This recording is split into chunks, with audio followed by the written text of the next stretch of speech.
శ్రీమాత్రే నమః. రామచంద్రమూర్తి గుణగణాలు తెలుసుకుంటున్నాం కదా. ఈరోజు ఆత్మవంతుడు ఎవరు, అలానే జితక్రోధ అంటే అర్థం తెలుసుకుందాం. వాల్మీకి మహర్షి ప్రశ్నించిన ప్రశ్నకి 2-3 అర్థాలుగా చెప్పుకోవచ్చు అన్నమాట. ఆత్మవంతుడు ఎవరు అని వేసిన ప్రశ్నకు ఆత్మ అంటే ధైర్యము.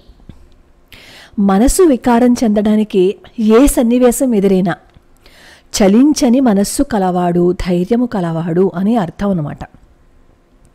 అరణ్యానికి వెళ్ళమని కైకేయి తన అంతఃపురానికి పిలిచినప్పుడు అంతవరకు పట్టాభిషేకం జరుగుతుందని భావించిన రాముడి మనస్సు ఎటువంటి మార్పు చెందలేదు.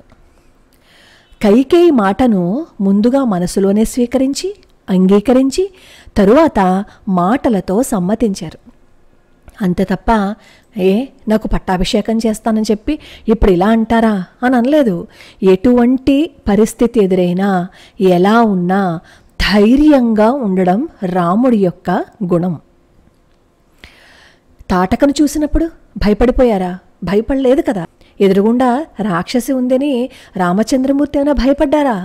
మనకి రామచంద్రమూర్తి చెప్తున్నారు, నీ ఎదురుగా ఎవరున్నా, అధర్మాన్ని చేసేవాళ్ళు ఎవరున్నా సరే నువ్వు భయపడవలసిన అవసరం లేదు. నువ్వు ధర్మానివి.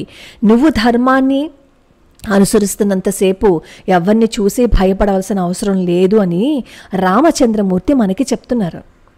అలాగే మారీచుడొచ్చాడు, సుబాహుడొచ్చాడు. వీళ్ళని ఎదిరించినప్పుడు ఏమైనా రామచంద్రమూర్తి భయపడ్డారా? మన జీవితంలో కూడా ఎంతోమంది రాక్షసులు ఎదురవుతూ ఉంటారు. ఆ రాక్షసులను చూసి మనం భయపడక్కర్లా. మనం ధైర్యంగా నిలబడి సమాధానం చెప్పాలి. 14,000 మంది రాక్షసులతో ఒంటరిగా యుద్ధం చేశారు రామచంద్రమూర్తి. అలాంటప్పుడు శ్రీరాముడి మనస్సు ఏమైనా చలించిందా? లేదు కదా. అలా చలించకుండా ఉండడమే రాముడి యొక్క ధీరత్వానికి నిదర్శనం. మన జీవితంలో కూడా ఎంతోమంది రాక్షసులు ఎదురైనా ఒంటరి పోరాటం మనం కూడా చేయవలసి వస్తుంది. అలా ఒంటరి పోరాటం చేస్తున్నప్పుడు మనం వెనక్కి అడుగు వేయవలసిన అవసరం లేదు. మనతో తోడు ధర్మం ఉండగా మనం భయపడక్కర్లేదు. పరమాత్మ ఆత్మవంతుడు. ఇక్కడ రామచంద్రమూర్తి మనిషిగా ఎందుకు వచ్చారు అంటే, మానవుడిగా ఎందుకు వచ్చారు అంటే, ఒరే నువ్వు ఇలా ఉండరా, ఇలా ఉంటే నీ జీవితం బాగుంటుందిరా అని రామచంద్రమూర్తి మనకి చెప్తున్నారు. అక్కడ పట్టాభిషేకం జరుగుతున్నంతసేపు ఆనందంగా వచ్చి కష్టం వచ్చిన వెంటనే ఏది జాతకాలు పట్టరండి, నేను జాతకం చూపించుకుంటాను, దీనికి ఏమైనా శాంతులు చేస్తారా, దీనికి ఏమైనా పరిహారాలు ఉంటాయా అని బాధపడ్డారా? బాధపడలేదు. కష్టం వచ్చినప్పుడు ఎలా ఉన్నారో సుఖం వచ్చినప్పుడు అలాగే ఉన్నారు, ఆనందం వచ్చినప్పుడు అలాగే ఉన్నారు, సంతోషం వచ్చినప్పుడు అలాగే ఉండాలి. మనం కూడా అదే విధంగా ప్రవర్తించాలి. రామా రామా రామా అంటే సరిపోతుందా? రాముడిలాగా మనం ఉండే ప్రయత్నం చేయాలి. జితక్రోధ మనం నేర్చుకోవలసిన లక్షణాలని శ్రీరామచంద్రమూర్తి ఆచరణలో చూపిస్తున్నారు. మనిషికి క్రోధం ఉండాలి, కానీ ఆ కోపానికి వశపడిపోకూడదు. దాన్ని జయించి ఆ కోపాన్ని మన వశంలో ఉంచుకోవాలి. అందుకే క్రోధము లేనివాడు అని రామచంద్రమూర్తిని అనలేదు, క్రోధమును జయించిన వారు అని వాల్మీకి మహర్షి ప్రశ్నించారు. చివర వాల్మీకి మహర్షి ప్రశ్నిస్తూ, ఎవనికి యుద్ధంలో కోపం వస్తే దేవతలు కూడా గజగజ వణుకుతారు అని ప్రశ్నిస్తే అర్థమేంటి? అవసరమైనప్పుడు కోపం రావాలి, కానీ అది తన వశంలో ఉండాలి. అలా ఉండడం మానవత్వము అని శ్రీరామచంద్రుడు నిరూపించాడు. రాముడికి కోపం రాదు, తాను తెచ్చుకుంటారు. అందుకే శ్రీరామాయణంలో క్రోధమాహారయత్ అంటారు వాల్మీకి మహర్షి. క్రోధము తెప్పించుకున్నారు అని అర్థం. క్రోధము ఆయనకి వచ్చేది కాదు, అవసరమైనప్పుడు ఆయన తెప్పించుకుంటారనమాట. ఈ విషయం కోపం వచ్చినప్పుడు శ్రీరామచంద్రమూర్తి మాట్లాడే మాటల వల్ల మనకి తెలుస్తుంది. కోపం వస్తే మనకైతే ఏం మాట్లాడతామో ఏం మాట్లాడకూడదో తెలియదు, మర్చిపోతాం కదా. కానీ శ్రీరామచంద్రమూర్తికి కోపం వచ్చిన మాటల్లో పౌరుష్యం ఉండదు. సుగ్రీవుడు వర్షాకాలంలో 4 మాసాలు కిష్కింధలో ఉండి భార్యలని రాజ్యాన్ని అనుభవిస్తూ రాముడికి ఇచ్చిన మాట ప్రకారము సీతమ్మను అన్వేషించటానికి ఆలస్యం చేస్తే వర్షాకాలం వెళ్ళిపోయింది, శరదృతువు వచ్చేసింది, సుగ్రీవుడు ఇంకా రాలేదు అని రాముడు అనుకుంటున్నారు. శ్రీరాముడి మనసులో సీతమ్మ విరహము చేత కలిగిన వేదన భరింపరానిది అయిపోయింది. సుగ్రీవుడు రాలేదని అతని వద్దకి లక్ష్మణుని పంపించడానికి సిద్ధపడ్డారు. లక్ష్మణ, నువ్వు కిష్కింధకి వెళ్ళి నచ సంకుచిత పంథాః ఏనవాలి హతోగతః సమయే తిష్ఠ సుగ్రీవ మా వాలి పథమన్వగాః. సుగ్రీవా, వాలి వెళ్ళిన దారి ఇంకా మూతపడలేదు, మాటకి కట్టుబడి నిలువు, వాలిని అనుసరించి నువ్వు పయనించకు అని చెప్పి రమ్మని చెప్తారు రామచంద్రమూర్తి లక్ష్మణుడితోటి. శ్రీరాముడు ఇది కోపంతో పలికిన మాట. ఆడిన మాట తప్పి సీతమ్మను అన్వేషింపకుండా ఆలస్యం చేస్తున్న సుగ్రీవుడిని చంపెదనని చెప్పుము అని ఆ పైదానికి అర్థం అనమాట, పై మాటకి అర్థం. కానీ పరుషంగా అన్న మాట్లాడారా, నేను చంపేస్తానని అన్నారా అనలేదు. పరుషమైన అర్థాన్ని లలితంగా చెప్పారు. అక్కడ వాలిని అనుసరించి నడువకు అని కబురు పంపించారు. మాటే మంత్రము అని మన పెద్దవాళ్ళు అంటా చూసారా, ఆ మాటని మంత్రంగా పలకాలి.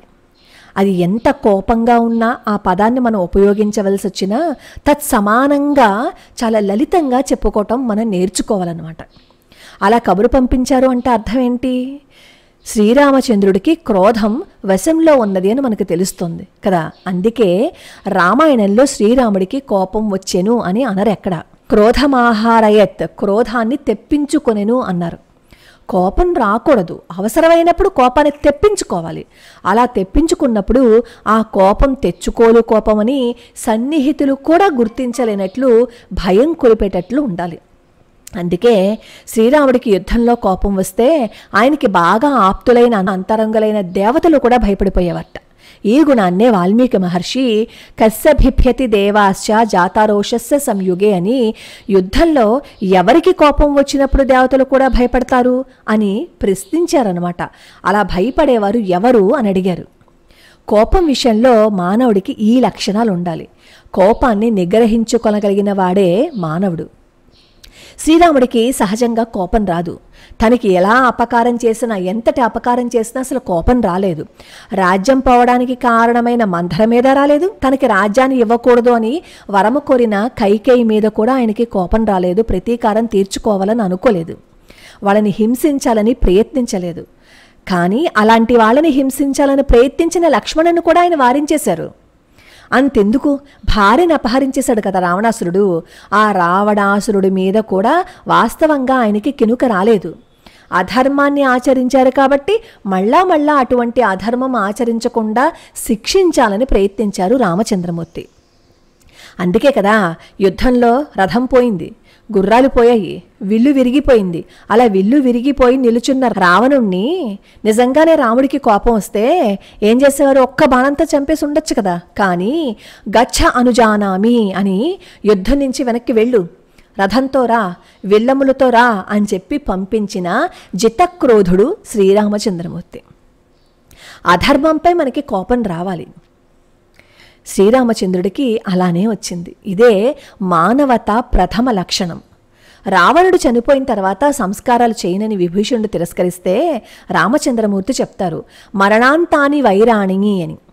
ఆయన చేసిన తప్పులకి మనకు కలిగిన కోపం అతని మరణం వరకే గాని తరువాత ఉండకూడదు. చనిపోయిన తరువాత అతని పగ మన్నేమైనా చేస్తుందా? ఏం చేయలేదు కదా. నువ్వు సంస్కారంతో చేయి. ఒకవేళ నువ్వు చేయలేదు అని అనుకో సంస్కారాలు, నేను చేస్తాను. నీ సోదరుడు నాకు సోదరుడే కదా అన్నారు రామచంద్రమూర్తి. ఇటువంటి సంయమనము మానవుడికి ఉండి తీరాల్సింది. మనం ఎప్పుడైనా ఎవరైనా మనకి అపకారం చేసిన మనిషి వెళ్ళిపోయారు అనుకోండి, ఎంత తిట్టుకుంటాం. అలా తిట్టుకోవడం కూడా మనం కర్మని పోగేసుకోవడం అనమాట. మన కోపాన్ని మనం అదుపులో ఉంచుకోలేకపోవడం అనమాట. చనిపోయిన తర్వాత అతను ఏమన్నా మన మీద కక్ష తీర్చుకోగలుగుతాడా? కక్ష తీర్చుకోలేని అతని మీద కూడా మనం కోపాన్ని చూపిస్తున్నాము అంటే ఇంకా రామచంద్రమూర్తిని మనం ఏం అనుసరిస్తున్నాం? రాముడికి కోపం రాదు అని చెప్పట్లేదు. ఓసారి వచ్చింది కోపం. రావణుడితో యుద్ధం చేస్తున్నప్పుడు రావణుడు రథం మీద కూర్చుని యుద్ధం చేస్తుంటే రాముడు నేల మీద నిలిచి యుద్ధం చేస్తున్నారు. అలా యుద్ధం చేయడం హనుమంతుడికి నచ్చలేదు. భుజాల మీద ఎక్కించుకుంటారు.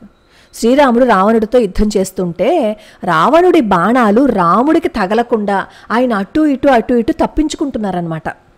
అంటే ఒకవైపుకి బాణం వేస్తే ఇంకొక వైపుకి, ఇంకో వైపు బాణం వేస్తే ఇంకో వైపుకి, అలా శ్రీరామచంద్రమూర్తిని జాగ్రత్తగా చూసుకుంటున్నారు హనుమ. అప్పుడు రావణాసుడికి కోపం వచ్చేసి హనుమంతుడి మీద బాణాలు వేసేస్తున్నారు. హనుమ శరీరం రక్తంతో తడిసిపోయింది. అంతకంతకు హనుమ పౌరుషంతో శరీరాన్ని పెంచి పెద్ద పులి వలె దూకుతున్నారు. హనుమ శరీరాన్ని చూసి రాముడు బాధపడ్డాడు. రాముడు మనసు గాయపడింది. తనను కొట్టిన కంటే సాధుశీలుడగు హనుమను కొట్టినందుకు శ్రీరాముడికి కోపం వచ్చింది. అప్పుడు శ్రీరాముడు కోపానికి వశపడ్డాడు. క్రోధస్య వశమే ఇవాన్ అని వాల్మీకి మహర్షి అంటారు, కోపమునకు లొంగినాడు అని. తన విషయంలో అపచారం చేస్తే కోపం రాలేదు, కానీ తనపై ప్రేమగల వారిని హింసించినప్పుడు శాంతితో సహించి ఊరుకున్నవాడు మానవుడు కాదు. తన విషయంలో అపరాధం చేసిన సముద్రుడి మీద, తన భార్య విషయంలో అపరాధం చేసిన కాకాసుడిపై కోపం వచ్చినా సరే వాడు ఎదురుగా వచ్చి క్షమించు అంటే వెంటనే రామచంద్రమూర్తికి కోపం తగ్గిపోయింది. ఇది రాముని కోపంలోని విశేషము. లోభము లేక రాజ్యాన్ని తృణప్రాయంగా వదిలేశారు. లోభము లేక రాజ్యాన్ని తృణప్రాయంగా వదిలేశారు రామచంద్రుడు. ఎప్పుడూ కామానికి వశపడలేదు రామచంద్రమూర్తి. కోపాన్ని నిగ్రహంతో తెచ్చుకున్నారు రాముడు. ఈ మూడింటిని తన ఆధీనంలో ఉంచుకున్నవాడే మానవుడు అని రాముడు తన నడవడి చేత నిరూపించారు. అందుకే భగవద్గీతలో కామము, క్రోధము, లోభము అనే ఈ మూడు నరకానికి మూడు దారులు. అందుకే ఆ మూడింటిని వదిలిపెట్టాలి. తస్మాత్ ఏతత్రయం త్యజ, అందుచే ఈ మూడింటిని వదులుము అని చెప్పి అన్నారు. భగవానుడే ఈ కాలంలో నరుడుగా దిగివచ్చి ఉంటే అలాంటి వాళ్ళు ఎవరు అని వాల్మీకి ప్రశ్నను నారదుడు తెలుసుకుని సమాధానం చెప్పారు. భగవంతుడికి కూడా జితక్రోధత్వం ప్రధాన లక్ష్యం. ఎంత తప్పు చేసిన వాడైనా సరే భగవానుడు ద్వేషించరు, శిక్షించరు.